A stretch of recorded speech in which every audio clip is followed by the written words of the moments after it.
ফালাকের school ছুটি করে মা মেয়ে দুজন গেলাম কুষ্টিয়া পাবলিক লাইব্রেরি মাঠে। মেলা হচ্ছে। মেলাতে মেলাতে যেয়ে কী কী কিনলাম আর কী কী ঘুরে দেখলাম সব কিছু থাকতেছে আজকের এই ভিডিওতে। হ্যালো এভরিওয়ান, আসসালামু আলাইকুম। সাথে আছি আমি হুমায়রা। আবারও একটা নতুন ভিডিও দেখার জন্য ওয়েলকাম। যে যেখানে আছো আশা করি ভালো আছো। অবশ্যই ভিডিওটা কন্টিনিউ করবা একটা লাইক দিয়ে।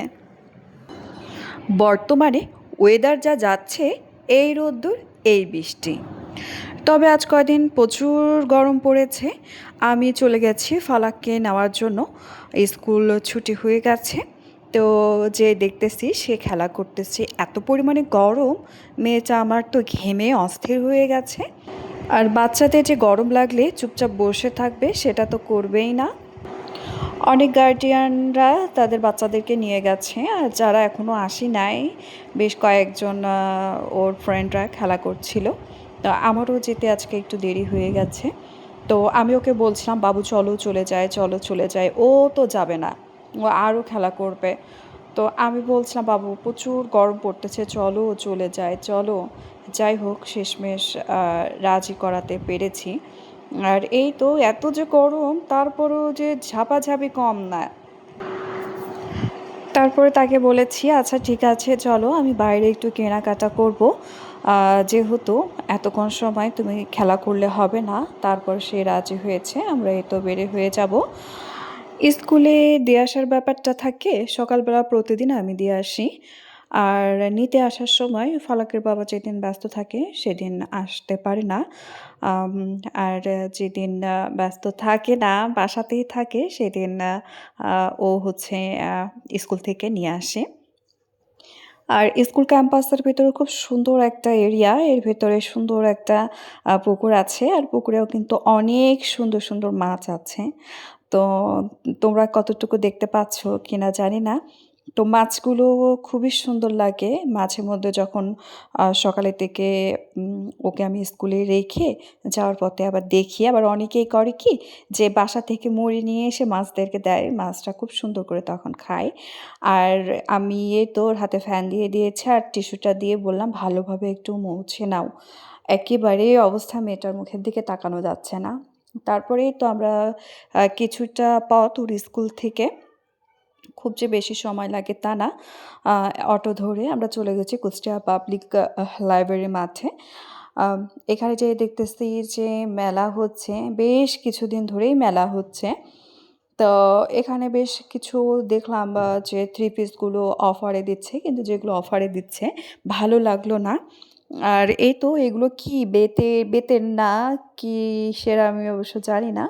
তো বেশ মোটামুটি ভালোই লাগলো, কিন্তু তুলনামূলক হিসাবে সব কিছুরই আমার দাম একটু বেশি মনে হয়েছে। আমি গত কয়েকদিন আগে এখান থেকে বেশ কিছু ক্লিপ নিয়ে গেছি। আমার থেকে মনে হয় যে ক্লিপগুলো কিনলে এখান থেকে বেশ ভালো একটা লাভে কিনতে পারি। আদারওয়াইজ বেশি একটা ভালো জিনিস পাওয়াও যায় না। আর যেটুকু পাওয়া যায় সেটুকুর অনেক অনেক একটু দাম একটু হাই রেঞ্জের ভেতরে চলে যায়।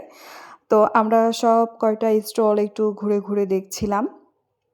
আর এই তো এইটা প্লাস্টিকের ঝুড়ি। এটা অবশ্য আরএফএল না, কোয়ালিটিটা একটু কম খারাপ হবে আর কি। আর এখানে সুন্দর সুন্দর টপ বা অনেক জুয়েলারি আছে, শো করে রেখেছে। তো আমি হচ্ছে একটু ভিডিও করছিলাম।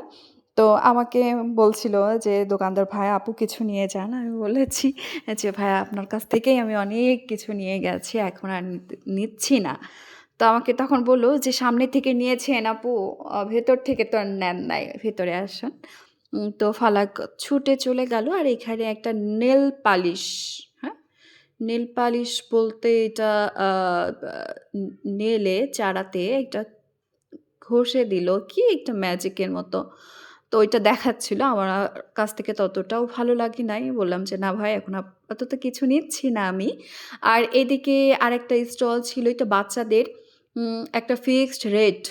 এটা অনেক ছোট ছোট খেলনা। আমি যে খেলনাগুলো নিব, ফালাক তো একটুও খেলা করবে না, এই জন্য আমি নিইনি। আর এইখানে হচ্ছে কাপড়ের উপরে সুন্দর করে গ্লিটার বসানো। কিছু ওয়ালমেট দেখলাম। আর এই তো কোকারেজের দোকানে আ দেখলাম তেমন একটা ভালো লাগলো না। পরে আমি ওখান থেকে সোজা বের হয়ে আমি আরেকটা দোকান থেকে আমার এই তো প্রয়োজনীয় যেগুলো দরকার ছিল সেগুলো আমি নিয়ে নিয়েছি। এটা আমি আ একটা বড় কি বলবো এটা? আরএফএল না অবশ্য। আ কোন কোম্পানির হবে আমি জানি না। উম এ বড় একটা বোল টাইপের, বোল না এটা খামচা বলে না কি জানি না। তো এটা অনেক প্রয়োজনীয় একটা জিনিস। অনেক সময় আছে না আমি প্রয়োজনীয় কিছু রোদে দিতে যাওয়ার সময় আমি বড় একটা জায়গা পাই না। তো এজন্য ভাবছিলাম যে ওইটা একটা নিবো। আর এখানে একটা স্পুন হোল্ডার নিয়ে নিয়েছি। আর এটা নিয়ে নিয়েছি একটা কর্নার র‍্যাক মতো। অ এটা হচ্ছে একটা কর্নারে লাগাবো। আর ছোট প্রয়োজনীয় আসলে প্রয়োজনীয়তার শেষ থাকে না? আ আমি এই তো আরেকটা হচ্ছে কয়েলদানি ২ টা নিয়ে নিয়েছি। আর এই কয়েলদানিগুলোর কোয়ালিটিগুলো অনেক ভালো লাগলো। ওর স্টিলগুলো বেশ ভালো, একটু মজবুত আছে। আর আমি অনেক জায়গায় দেখেছি কয়েলদানি, সেগুলো একেবারেই টেম্পোরারি মনে হয়েছিল আমার থেকে। কোয়ালিটিগুলো তেমন একটা ভালো না। তো এটা আমি ২ টা রুমের জন্য, ফালাকের রুমের জন্য আর আমাদের রুমের জন্য ২ টা নিয়ে নিয়েছি। আর এর ভেতরে একটা ধরার মতো একটা হ্যান্ডেল মতো ছোট একটা ২ টাতেই আছে, ওইটা একটু লাগাই নিতে হবে। তো আমি এটা একটু লাগাই নিবো। অনেকদিন ধরেই ভাবছিলাম যে এই কয়েলদানিটা আমি কিনবো। কেনা হয়ে উঠছিল না। আর বাসাতেই তো আ এইগুলো হচ্ছে ফুরাই গেছে। এগুলোও অনেক প্রয়োজনীয় জিনিস। তো এই তো ছোটখাটো কয়েকটা জিনিস আজকের আমার শপিং ছিল। শপিং বলতে মার্কেট ছিল। প্রতিটি মেয়ে কেনাকাটা করতে কিন্তু ভীষণ পছন্দ করে। আমিও তাদের ব্যতিক্রম নই। এই তো এবার আমি একটু আ স্পুন হোল্ডারে আমি আগের যেটা ইউজ করতাম সেটা থেকে আমি এটাতে আ ট্রান্সফার করব। তো এটা কিন্তু আমার ভালোই লেগেছে। কিন্তু নিচের যে থাক ওইটা যদি একটু না থাকতো তাহলে ভালো লাগতো। যে ছোট চামচগুলো, ওই চামচগুলো দেখতেছি পরে যে বের হয়ে যাচ্ছে। আর এই তো আগেরটা তো প্লাস্টিক ছিল, এটাও অনেক সুন্দর। এটা হচ্ছে আরএফএল এর ছিল। আরএফএল বেস্ট বাই থেকে ডাবল নেওয়া হয়েছে।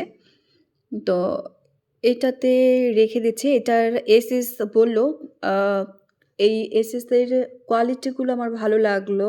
কিন্তু আমি জানি না দোকানদার তো বলে একরকম হয়ে যায় পরে আরেক রকম। পরে আবার কি হবে? দেখা যাক কি হয়, ইউজের উপর ডিপেন্ড করবে। আর অনেক অনেক হচ্ছে আছে যেগুলো হচ্ছে এসএস বলে ওরা সেল করে। কিছুদিন পরে পানি লাগলে সেটা হচ্ছে একেবারে জং ধরে যায়।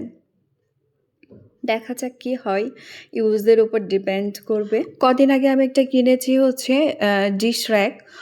বেশ অল্প কিছু প্লেট আঁটবে। ওইটা হচ্ছে মেটালের ছিল। অক্সি কালারটাও বেশ একটু ভালো লেগেছে আমার। তো এখন পর্যন্ত ইউজ করছি, কোনো সমস্যা হয় নাই। রং চটে যাওয়ার বা কিছুই হয়নি। দেখা যাক এটার কি হয়। তো এই তো কেমন হয়েছে অবশ্যই বলবা। আর ভাবছিলাম কয়েলের যে দানিটা কিনেছি ওইটার যে উপরে যে ধরা যে একটা ছোট্ট একটা আ হ্যান্ডেল না কি বলবো এটা ফালাকে বাবার জন্য রেখে দিই। তারপর ভাবলাম যে না থাক দেখি আমি পারি কিনা। যাই হোক আমি পেরে গেছি। হ্যাঁ, এটা অনেক ইজি ছিল। আগে তো হতো কি কলের প্লেটে যদি কয়েলটা ধরানো হয় আর সেক্ষেত্রে হয় কি যে আ কয়েলের যে ছাইটা চতুর্দিকে উড়ে যায়। খুবই খারাপ একটা পরিস্থিতি হয়ে যায়। আর একটা ইনসিডেন্ট হওয়ারও সম্ভাবনা থাকে। আর এটাতে আপাতত আর সেই টেনশন নেই। আর আমাদের বাসায় তো মশার অভাব নেই। প্রচুর মশা, প্রচুর মশা। কি আর করার? কিছু তো করার নেই। মশা থেকে নিজেদেরকে প্রোটেক্ট করার জন্য সব রকম ব্যবস্থাও নেওয়া হয়। তারপরেও মশা থেমে থাকে না। মশার যন্ত্রণা থেকে আ মুক্তি পাই না। কি আর করা? এই তো দেখতে ভিডিও শেষের দিকে চলে আসলাম। আ অবশ্যই যারা এখন পর্যন্ত আমার ভিডিওটা কন্টিনিউ করেছো ধন্যবাদ। আর অবশ্যই লাইক দিয়ে সাথেই থাকবা।